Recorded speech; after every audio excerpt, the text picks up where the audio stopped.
friends and lovers and all of the others. Let's fix that camera right away. Welcome to another episode of Pod from the Bunker.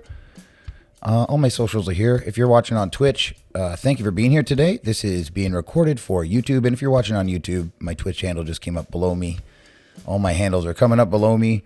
So yeah, I started this podcast just to learn a little bit more about creatives and musicians and other people's process and how they go about it. And today we have Mr. Danny the Hamilton. If you are on Twitch, that would be his name. I think he goes by Dan Young if you're looking on Spotify and all of the digital streaming platforms for his music. We'll learn a little bit more about him. All of his links will be available in the description below, and we will have some links popping up in chat for him today as well if you're watching on Twitch. So thank you for being here. Like I said, like and subscribe, share this video, comment, and if you have any questions for Danny that I don't ask him, go to the YouTube comment section, ask him in the comments, and if I have him back here again, which I will, I'll make sure that I ask him the questions that you guys put in the comments, all right? So let's hit the button, and we'll go over and see Mr. Danny the Hamilton, a.k.a. Dan Young. We're going to figure out exactly what we should call him in just a second here.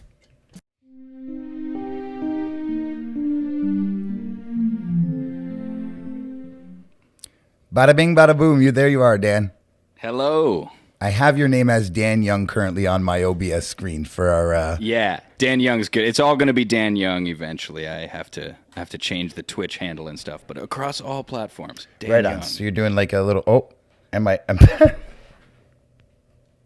What's happening? Oh, my camera came undone as I tried to turn it, of course. Let's just turn it on again. Okay, there we are. We're back.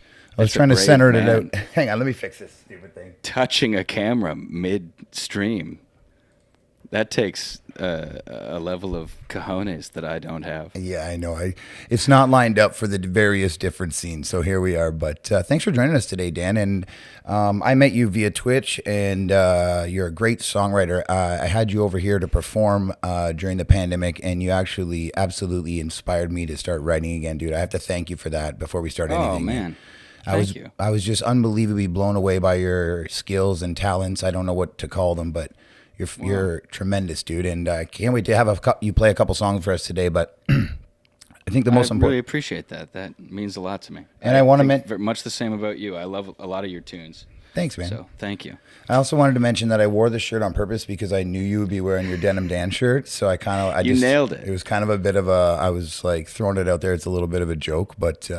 It's if you watch, when I'm streaming regularly, you can almost set your watch by which color denim I'm wearing. There's the dark blue, the slightly less dark blue, the royal blue, and then this one. Right. And then I do laundry and it starts over. I luckily got almost the same shade today, and I also you got it perfect. I also have the various different shades of denim of all the tops as well. So. You've been tracking it. Yeah. It worked out well. Awesome. So Dan, what is music to you, my friend? Oh, getting right in. That's a Larry King type question. Well, we're not asking you like, how did you start your music? Like that's what everyone else does. So we're trying to be a little bit more Larry King-y here. I'm glad you felt that. I like it. What is music to me? It's something that just kind of has always been there. I don't know how else to put it. I was actually just having a conversation about when I started singing and writing songs, and I can't really pinpoint it. It's something I've always done. There's videos of me at age 4 with a little toy microphone terrorizing my family into sitting in the living room and listening to me sing, Humpty Dumpty, and I think that it's always been there. I've always wanted to sing and do music. So, yeah, it's a lifelong companion. Cool. I like that. And I know you have done some co-streams with other people. Have you ever played in a band, or how do you share music? What's that all about for you? Yeah, my first band, I was in the 5th grade. My friend Andrew, who was a drummer, and I started a band called The Loaded Dice. And we were pretty sick. It was myself, my friend Andrew, and my friend Cameron. We didn't have a bass, so Cameron would tune his E string down to a drop D and just play that string. Nice. For the bass line. We sang Pink Floyd The Wall, but we didn't know how to play it, and we weren't good enough to figure it out, and this was before the days of ultimateguitar.com. So we played a D minor for the whole song. We just went, we played it like this. We went, we don't need no education. We don't need no thought control. Wonderful. Dude, I do that a lot. For the whole song. I dumb down songs a lot. You know, I do the campfire version of a lot of songs. That's kind of my go-to. Is just, this is going to be the campfire version. But so like when you're playing with a band, I mean, something for me is like singing a harmony. Like I've sang a harmony with you before, and like, you know, unpracticed, unrehearsed, we just kind of went at it and it was fun. But like those kind of things when you're connecting with somebody, I mean, how does that hit? Does it hit you the same way it hits me? Oh God, yeah, it's amazing. I just had Alana Maddie here yesterday for our birthdays / comeback stream. Alana's somebody who can find a harmony anywhere in any song, whether she's heard it before or not.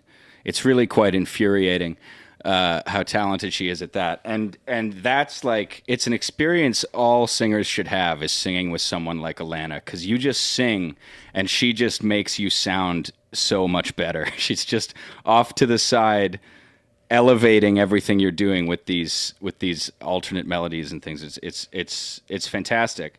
I've been hooked on harmony singing since the 9th grade, when I had my first real band, which was with two guys who are now on Twitch as the Feverish Lemons, Sean and Taylor of the Feverish Lemons. Oh, right on. I didn't know you played with those guys. Very cool. Yeah, we all went to high school together, and my first legit band was with them. We were called Flight of the D. We were a tribute band to Flight of the Conchords and Tenacious D. Oh, right on. And I didn't know what harmony singing was when I got to high school and started playing with them. And Sean was this amazing musician and phenomenal guitar player. And he was someone who could harmonize with anything. And I was trying to learn. I remember distinctly like an exchange with him where we were arranging a song, and I wanted to, like, I didn't know what harmonies were. So I was like talking about how we would sing this and somebody would sing that. And Sean was like, well, yeah, and you should sing a harmony. And I was like, of course I should sing a harmony. It's no problem. I'll sing a harmony. Yeah. So that would be like if I were to do like this, and then I just like try singing the melody. He was like, no, you sing a part that's above. Have you never heard of that? It's like, no, I don't know what that is. Right. So do you have any formal training, or did you get any guitar lessons, or did you take any training at all, Dan, or did you just learn by ear and by experience? No, I did guitar lessons for 10 years. I had a great teacher here in town, the Bradford Academy of Music. His name was Xavier, and he was a really great flamenco player. And for the first couple years of guitar lessons, I was doing the RCM thing, trying to learn like classical pieces and stuff like that, and I was not connecting with it. And Xavier figured out that I needed to do ear training, and what I really wanted was to learn Blue Rodeo songs and strum the guitar and sing. Yeah. So he started teaching me ear training and how to listen to a song I wanted to learn and figure out what the chords were and play along and do all that. And so that was what my training largely was. I still don't read music. I barely read tabs. Everything I learn is by listening. Right. So if someone goes, hey, the flat third, you're like, huh? Yeah. Okay, I'm the same, man. I'm the exact same way. I don't have any really formal training at all, and I just know if it sounds correct or not. And then someone's like, well, voice that different. And I'm like, can you for me, please? Yeah. I do most of the time know the names of what I'm doing, and if you tell me to play in D, I can play in D, and I can do some scales and stuff, because improv was what I was taught. But when you stack it up against these people who can, like, you put a piece of sheet music in front of them and they play the whole song, I'm like, no, can't do that. Yeah. Dan, don't have that kind of brain. Along your journey, did you do some sound design as well? Is that?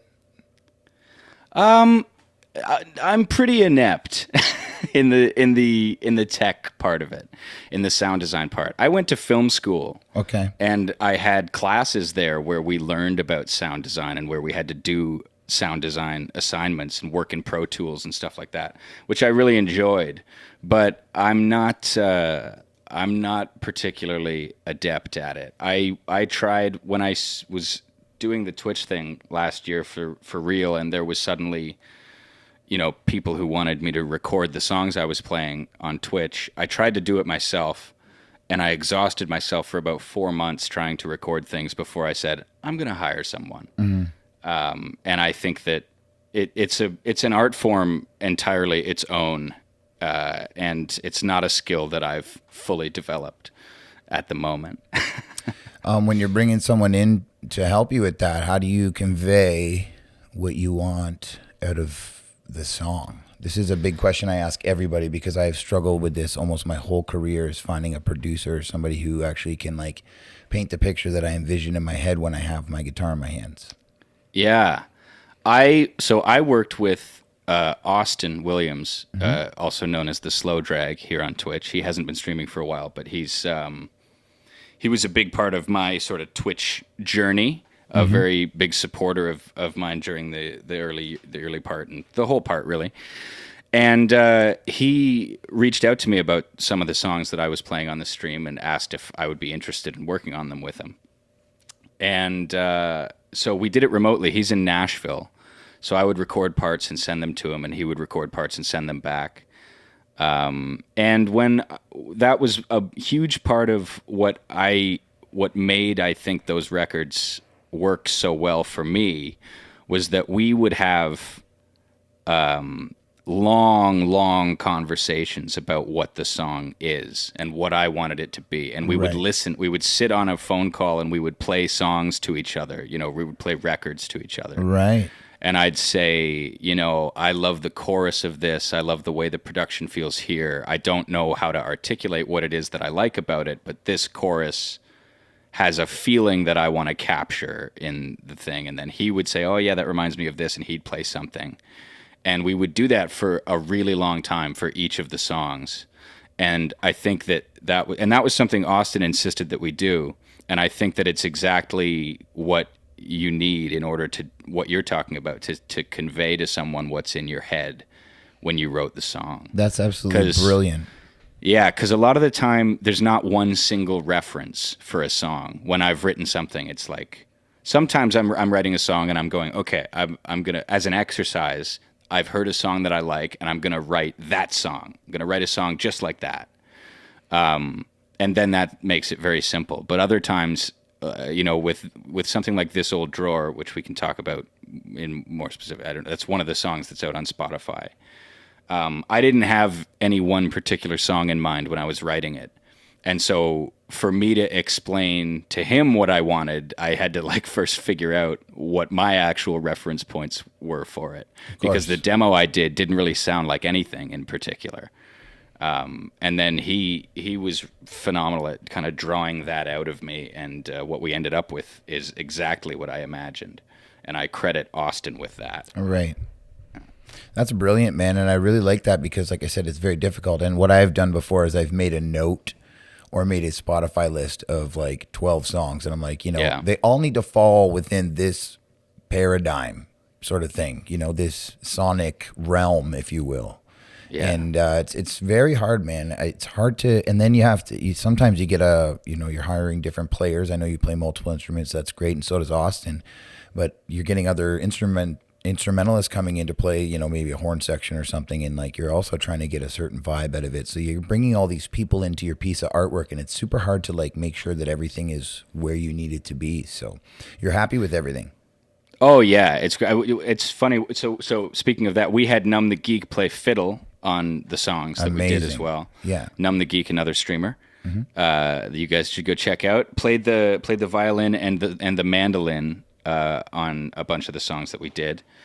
And Austin played some mandolin too. Austin played a lot of stuff on the records. He played a bunch of guitars. He played the bass. I played a bunch of guitars as well. And we hired a steel player named Philip Bronktine who plays for Mickey Guyton, who was just on The Tonight Show. Yeah. All these things. It was amazing. I was like, he was at the Super Bowl, and I was like, yeah. This dude played on my records, and I follow him on Instagram, and then suddenly he's like on Jimmy Fallon. I'm like, Yeah, holy shit. that's amazing. Awesome, dude. So my next thing is like I know it costs money to make records, and it's been a journey for you. I know personally because I know your story a little bit. But tell us about how you've been trying to balance finances and being an artist and finding that balance and making a commitment and all of that other stuff. Like, talk to me about that. Yeah. Well, it's funny. Being a full-time musician is pretty much brand new to me. It's new since the pandemic, and then it's brand new again because I just left a job to do it full time. But I have been I worked in the film industry for the last since 2015, which was also they're different sides of the same coin. I think the music industry and the film industry. It's a lot of freelance contracts. It's a lot of gigs. It's a lot of uncertainty and like not really being sure if you're going to be able to pay rent the next month. I never thought that I could make a living with music. I never thought it was realistic. So I was in the film world, and that was how I paid the bills for many years, was just with writing contracts and editing contracts and corporate gigs. And I worked in documentaries for a long time. I worked in music documentaries as a writer and as a researcher. And then when the pandemic hit, I found myself with a lot of time on my hands. That was not kind to the film industry, the pandemic. We really, especially for those of us who were freelancing and didn't have benefits or anything like that, it was like, bam, work gone. Mm-hmm. So I found myself with a lot of time, and I moved back home at the beginning of the pandemic. And I started streaming all the time because Alana encouraged me to try music streaming. And then I started actually earning, not quite a living, but making some money at it. And I thought this actually could be a realistic thing to pursue. So I think I don't know the answer. I can't even. Your question was like, how do you balance being poor and being an artist? Yeah. It's not an easy thing to do. I don't really know. I'm still figuring that out. Mm-hmm. Well, funny you say that. It's like I couldn't imagine working again now. Like it's hard for me to imagine that, just because I've spent the last nearly decade trying to be a full-time musician and not have another job on purpose. Mm-hmm. So when I consider a job, I actually had to, at the beginning of the pandemic, go work at Frito-Lay's. My brother works there. He's a logistics guy. He got me a job working in the warehouse because the pandemic hit and I had no work, just like you, and I was panicking. And I did start streaming, and it did start to bring in some money, and it started to help out and everything. And then some gigs came back here and there. So it's been a heck of a ride, but I have had a difficult time committing to doing recordings. And so like things like recovering, Austin's services are a fee, and mastering is a fee, and putting it on DistroKid is a fee. And it's like, how do you, Yeah. So, when the pandemic hit, I was sitting on a decent bit of savings from the work I had been doing in the film industry for the past 5 or 6 years. Mm-hmm.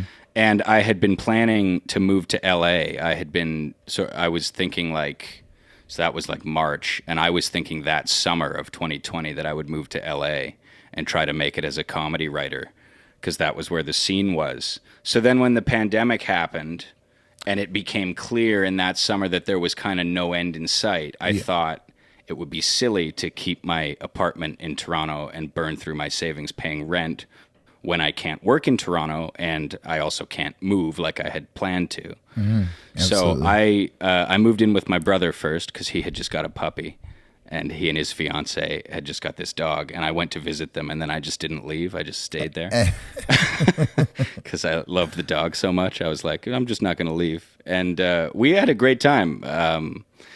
And then I moved back here and thinking, the pandemic will end and I'll move to LA, and then that'll be the thing that I do. And in the meantime, I started streaming, and then I decided when I was streaming that I was going to make that my thing, and that I was going to try to build that into something that could support me, so that when the pandemic was over, I could move somewhere else and do something else, Right. and have the stream as kind of a bedrock for my finances. And then, and I also decided that I was just going to spend money. Like I had saved, some money, and I was living at home. And then it was like, okay, this pandemic is never ending, and I'm streaming now all the time. And I was like, I'm just going to buy a pedal steel guitar because I Good. want one. I've always wanted one, and Yeah. if I don't do it now, I probably never will. So Yeah. I just did that. And I paid for recording services. I did all that stuff. It was like, I just kind of made the decision to go all in on it. Right on, man. And, And that's good. Is taking those little leaps is like, if you commit to that, it's like you commit to a new camera. It's like, well, I'm going to be streaming now. I just bought a, $600, $700, $8,000 camera, whatever it is. It's like, I got to do this now. I always look at it as a business. Like I kind of like always want to try to somehow recover my funds. Yeah. It's like, it's not a good business choice for me to spend 10 grand per song but Yeah. that's why I asked people this. Cause I'm like, I need to just know where everybody comes from and where they, how they do that in their mind and what their process is about that. Yeah. Yeah. I just flipped a switch. From like 2011 through 2020, I think I don't think I spent more than like $150 at a time on anything other than rent, Right. or food. So then I just flipped a switch. I was playing on Twitch, and I was seeing money coming back from that, and I was like, I'm going to invest in this. Good for you. I'm going to buy the instruments. I'm going to buy the camera, and I'm just going to do it. Did you start writing songs on Twitch? Like when you got, I know you've probably been writing songs for a long time, but did you sort of like start investing in your writing career when you got on Twitch? Very much. Yeah. In the songwriting. Yeah. I've written songs all throughout my life, but very inconsistently. And, usually they would be not very good. I never developed an identity as a songwriter until I started streaming on Twitch. I don't think that I had really ever developed an identity as a performer and as a musician until I started streaming on Twitch. I had a very eclectic range of stuff I liked to play, and I had a lot of different songwriters I would try to emulate unsuccessfully. I always wanted to be a Paul Simon or a Bob Dylan. I would try to write in these kind of cryptic, poetic lyrics and these sort of meandering story songs that they could do really well that I didn't have the DNA for. And it wasn't until I got on Twitch and I started playing, 4 hours a day every single day that I started to really carve out what I am as a performer and what I am as a songwriter. And I've always been a big country fan. And then in recent years, I've become a really big country fan. And I started writing country songs just before I started streaming on Twitch. And then that became my main. Almost all the songs I play on stream are songs that I wrote in the last year and a half. Right on. So it kind of like sort of forced you to find your own identity, because I had the same journey as well. It took me a long time to figure out, I just got to be Kev and you just got to be Dan. You're not going to be Bob Dylan. Why are you trying to be Bob Dylan for? Yeah, exactly. It's a weird goal. It's hard to not do that though, because we all have people we look up to and are inspired by and so forth. But your songwriting is unbelievable, Dan. Can you tell us about maybe the first song that I can get you to play for us today? Sure. I was going to play you a song called The Wrong Side of the Sunrise first. Right on. And this is a song that I wrote.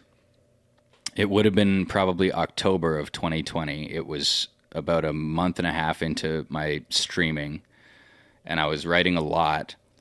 And I'm more or less nocturnal when left to my own devices. I tend to stay up until like 6 or 7 in the morning. And that's when I usually get most of my work done. Almost everything I've ever written has been written after midnight. Yeah. And this was a particularly rough stretch where I was staying up more like until 9 or 10 a.m. and I was starting to feel like burnt out a lot, and I was just kind of exhausted. I was sleeping for like 3 or 4 hours a day. And I wrote this song at sunrise after having stayed up all night, when the phrase just came into my head as I was going upstairs and having a cup of coffee at like 4:59 in the morning, standing on the deck watching the sunrise, and I had the phrase just entered my head. I'm on the wrong side of the sunrise again, and I instantly went downstairs and wrote this song, and it just kind of happened. Yeah, One of those ones that just poured out of you. Yeah, it's just that phrase came into my head, and I thought, oh, that's a song. Go write it right now. Well done, man. Okay, well, I'm going to give you the screen. You do what you need to do to set up there, and we'll let's hear Wrong Side of the Sunrise.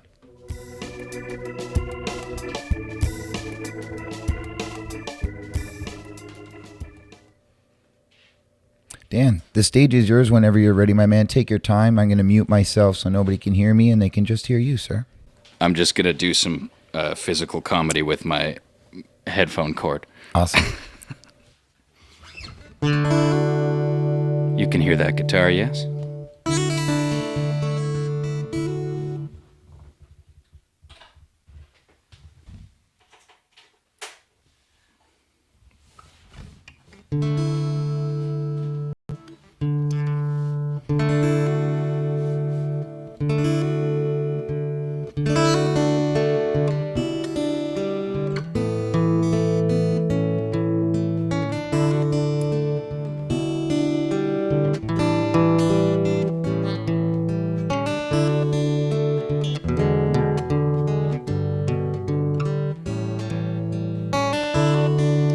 On the wrong side of the sunrise,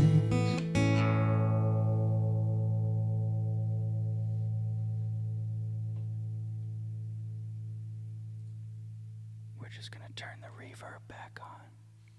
There we go. On the wrong side of the sunrise, I was thinking about some old times. All the bridges that I've burned, the loneliness I've earned, and I never seem to learn. I'm on the wrong side of the sunrise. I was telling me some old lies, like I never really signed up. Stars just never lined up, and I always seem to wind up on the wrong side of the sunrise, on the wrong side of the song. And on these long nights, I think I know just what to do, but the road is long from the wrong side of the sunrise to you.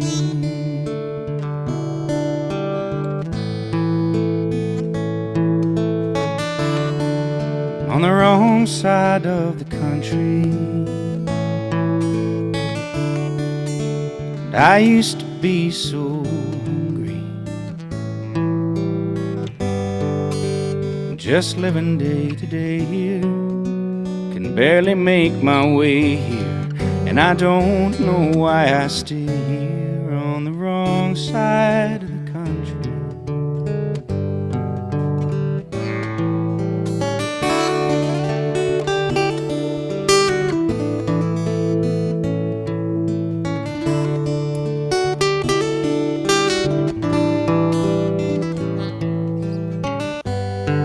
When the moon and stars have gone away,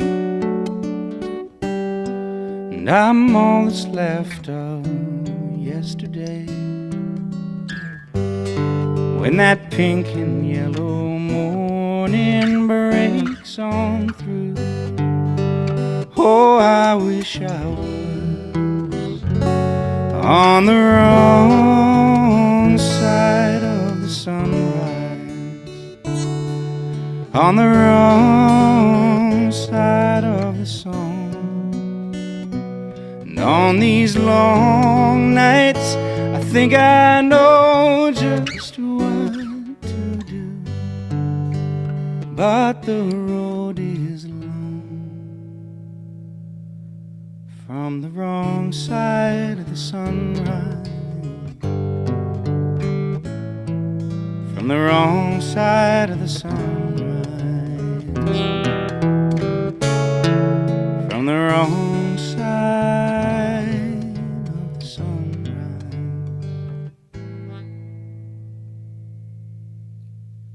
To you.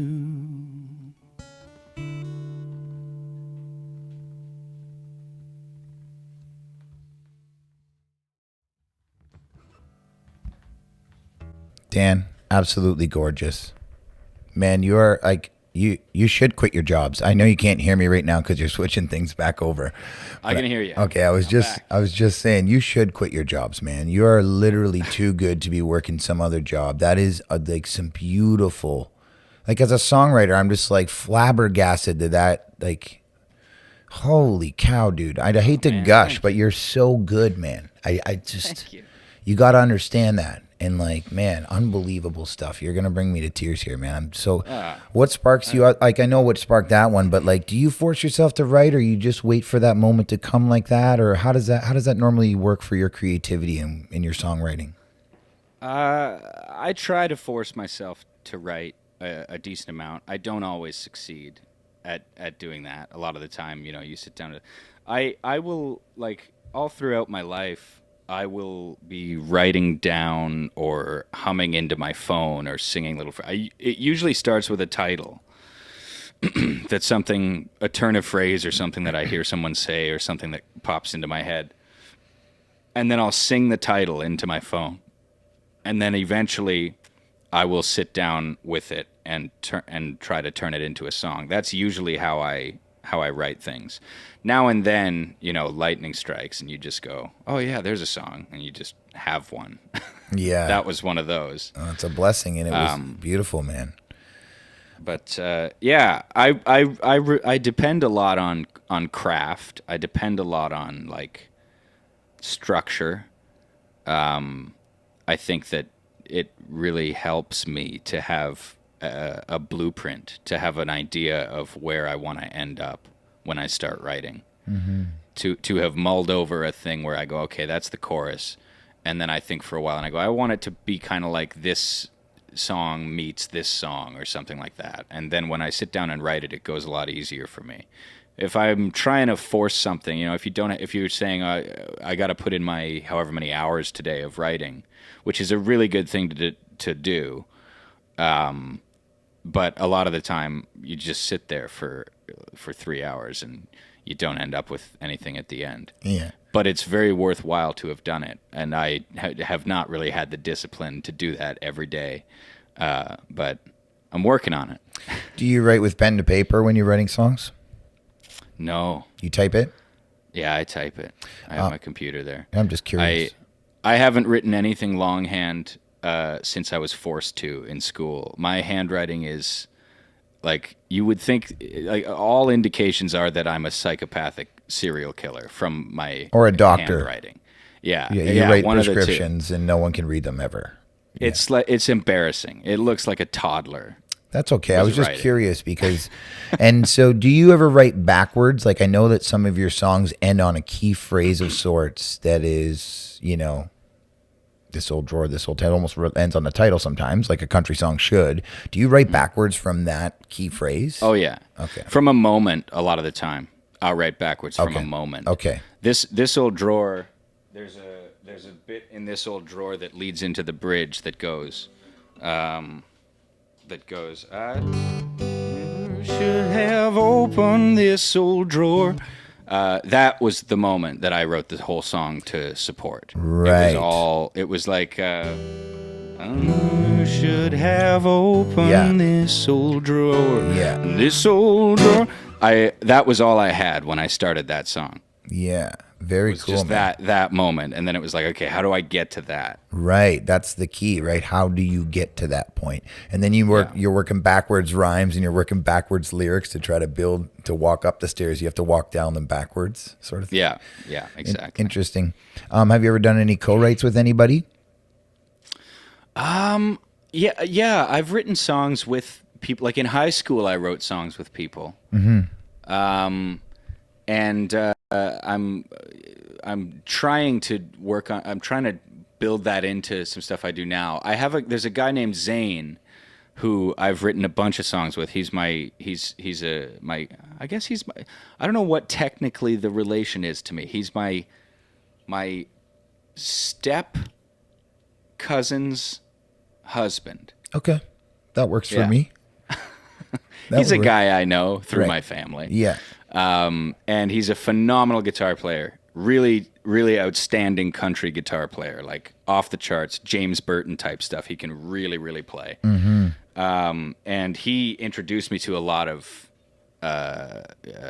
country stuff that he introduced me to Vince Gill and Garth Brooks and stuff that I had kind of written off as 90s country that I wasn't into. And then he showed me a bunch of stuff and I was like, oh, this is amazing. And he and I have written a number of songs together. One of the songs that I do on stream is called "Let Alberta Be My Grave." That's a Zane song that I contributed some lyrics to. And yeah, he and I have written a bunch of stuff together. I hope to someday do an album with Zane. We've been on and off working on something like that for a number of years. But he's a great writer. That kind of country laid back, like trail poetry just falls out of him, and he's so prolific. He's every time I see him, he's written 6 new things, and then we sit down and we fine tune some stuff and try to get some songs over the finish line, kind of thing. Well, it just sounds it sounds like songwriting is really personal to you, especially with that song you just performed for us, which is beautiful. And same goes for me. I have a difficult time. I have written with other people, but I have a difficult time letting people into that circle.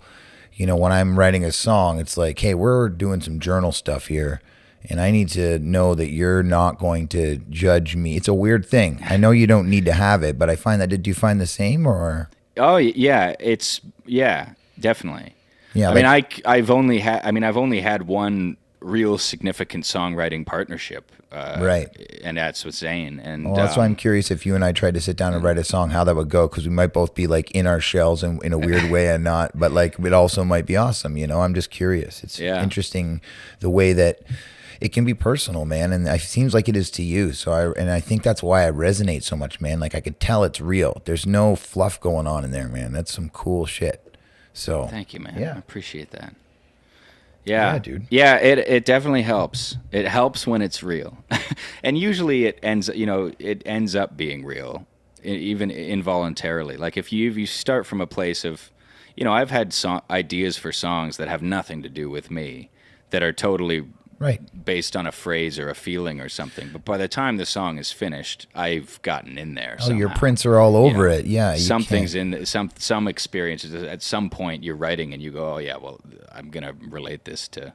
Yeah. It's almost a way to hide your public journal, is to write a song about a third person, or about like, as a narrative almost, instead of as like me, I, me, we, us. All of that stuff is like, oh, he's talking about himself. But if you're like Johnny, the postman, any other subject that is not you, you can kind of let go a little bit and go, okay, I can tell my story through the postman without actually pulling my pants down in front of everyone, sort of thing. You know what I mean?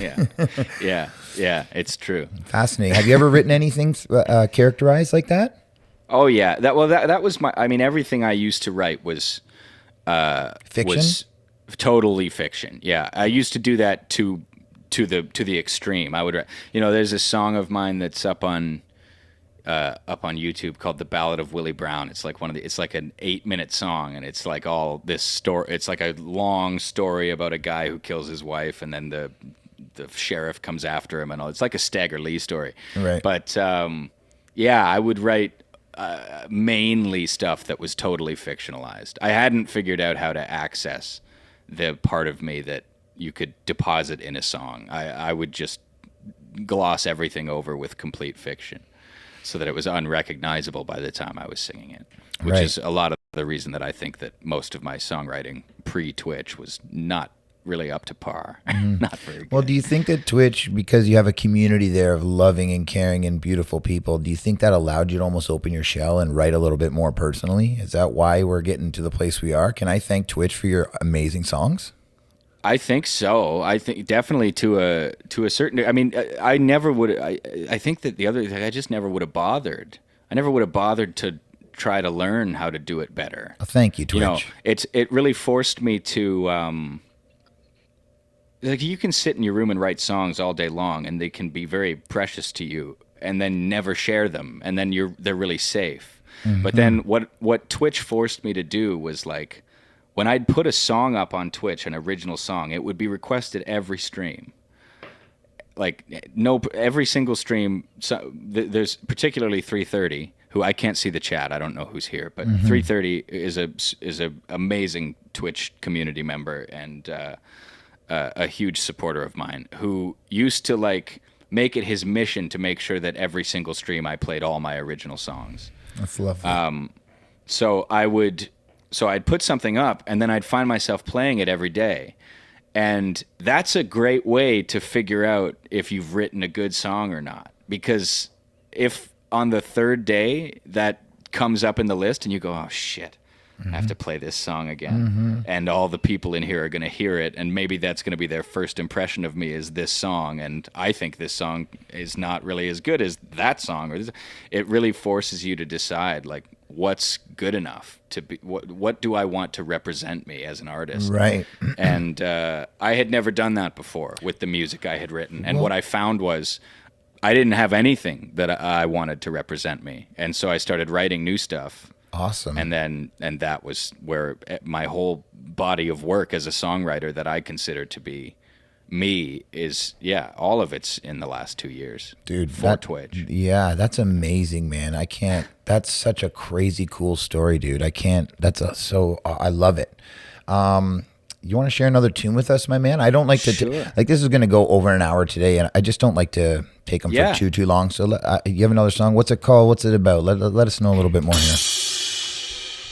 The drum kit has something to say about it. Yeah, no doubt.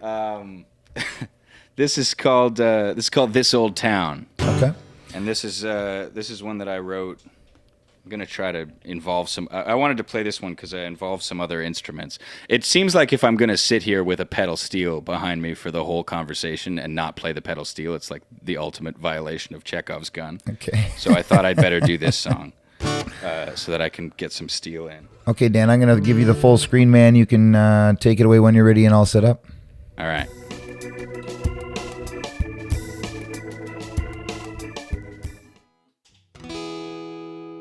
That's a little better.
heading back to the hometown, exit 64. Pulling off of the highway, don't look right anymore. It was nothing but farmland, just as far as you could see. Now they're growing apartments where they used to grow trees. And there ain't one single shop I recognize. Moms and pops have all said their goodbyes. Well, this old town ain't the same. I think one of us has changed. These old streets I used to roam, well, they just don't feel like home. Every time I turn around, they've torn another memory down. One less familiar piece of ground in this old town.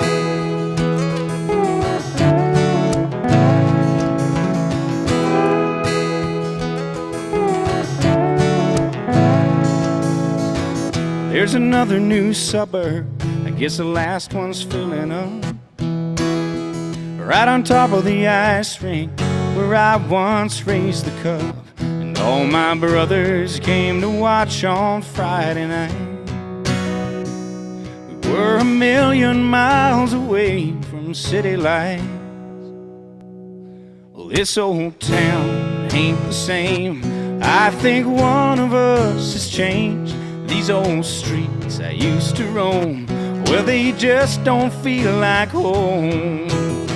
Every time I turn around, they've torn another memory down. One less familiar piece of ground. This old town.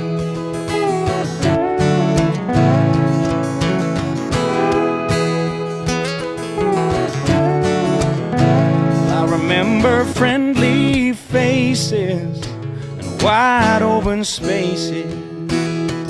Everything was a lot farther apart. Well, I remember fields of clover that they paved right over.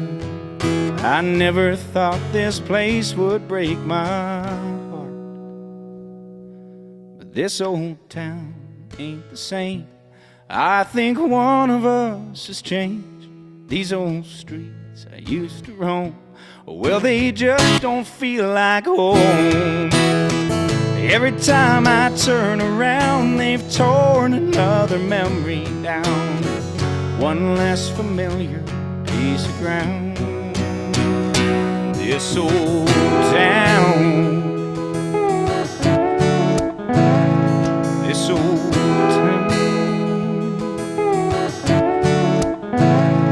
This old town.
Another banger, man. Unbelievable.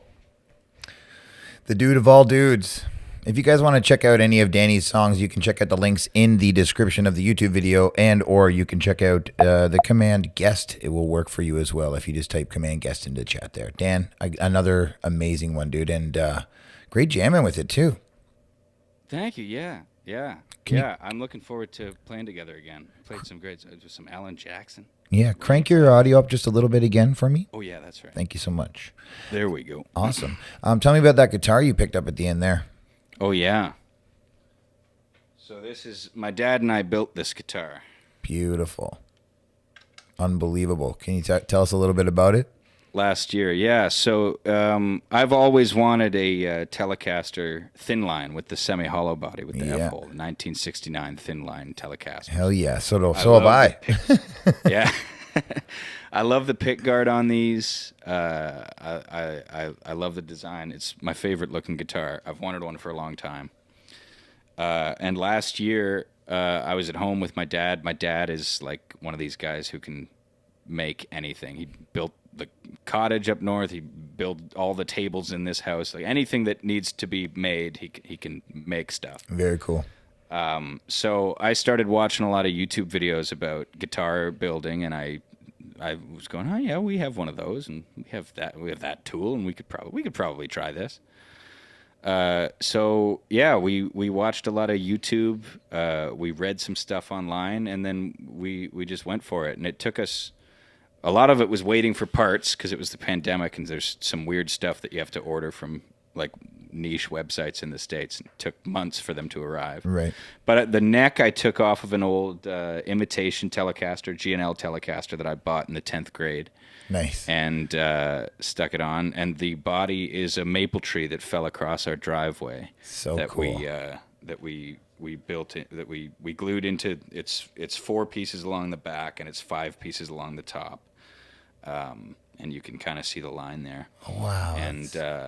And then yeah, very routed cool, it all man. out and wired it up, and it actually, is a guitar. Sounds amazing, man. That's amazing, dude. I love it.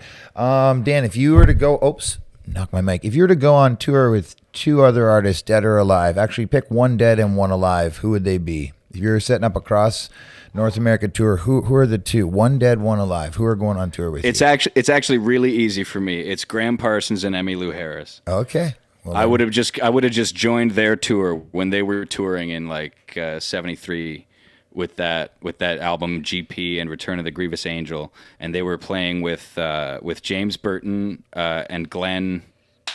Not going to remember his last name. Elvis's piano player, and James Burton, who was Elvis's guitar player. Okay. And they were touring around playing a bunch of Graham Parsons songs and a bunch of amazing country standards that they were playing in a totally new way. And I would have joined. To have been on that tour, I would kill, and I would love to go to. Yeah, that's exactly the kind of stuff that I want to do. Right.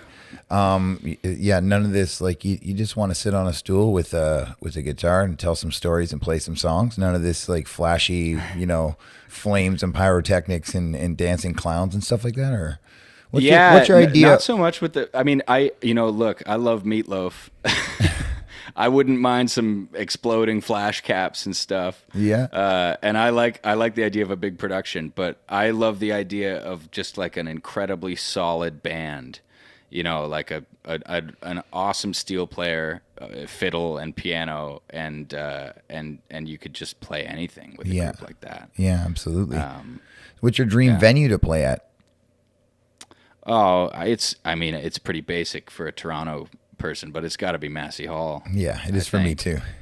I mean, beyond that, it would be Red Rocks, Colorado for me, I think. Oh, right on. Yeah, because that place is wild. Yeah, I'd also like to play the Troubadour. Yeah, that'd be a little Elton John. Yeah, little Anne Murray. Yeah, I mean, there's probably I suspect, being from Toronto, we're discounting like things like the El Macombo, Lee's Palace, the Opera House. Like, there's probably people around the world who would love to play the Elmo. I mean, but I've been in there a lot. It doesn't seem as like crazy to me as like Massey Hall or something a little bit more theater level. You know what I mean? Yeah, exactly. I mean, I know a lot of people who have played, Lee's Palace, the club level, right? It's like it some of the mystique disappears when it's like, oh yeah, Greg played there. Yeah, I played a Battle of the Bands there where I paid to enter. Yeah, exactly. All right, Dan, pick a number between 1 and 5. 2. Okay, so I'm going to pick 2 out. And I'm going to say left or right. Left. So my left hand over here. I'm left-handed. I have All a right. fortune for you, my man. I save all my fortune from fortune cookings for songwriting purposes. It's an amazing thing. Explore an unpaved road with a new friend. You want to come over and write a song? Sounds like that's what we're supposed to do. Sounds good. I'm sold. Let's do it. Right on. Well, we're actually going to have Dan over here sitting on that stool right there performing at some point soon. So I don't know. We haven't scheduled that yet, but I'm super looking forward to it. I'd like to do it so that it's kind of like a tiny desk concert for you, Dan, where you can sit there, tell the stories from, 5 or 6 songs, play a half an hour, 40 minutes. And then after that, we'll turn on all the overlays for Twitch. We'll come over and we'll jam together and have some fun, but we'll try to get you like a cool session. I would love to have a cool session of all your songs here because every time you come here, you inspire me through the roof, dude. Man, thank you so much. I really appreciate it. Can't wait to have you back. Words. Yeah. Yeah, I'm looking forward to it. We'll make it happen this month. Yeah. We're going to do that. Yeah, absolutely, man. I'm kind of sticking to Wednesdays, so I'm going to try to have guests on Wednesdays. If there's one that works for you, man, we'll sort that out off air, and I'm going to let you have your evening, my man. Thank you so much for having me, Kev. You're awesome. Thank you for all the support and kindness on Twitch. I'm a big fan of yours. And I'm excited to play some of your tunes when I come over. I want to play Waves again. Yeah, Got that harmony down this time. Yeah, we'll get into a few of them. We might even have a little 20-minute practice before we hit the live button, huh? Yeah, that's a good idea. Right on. Practicing.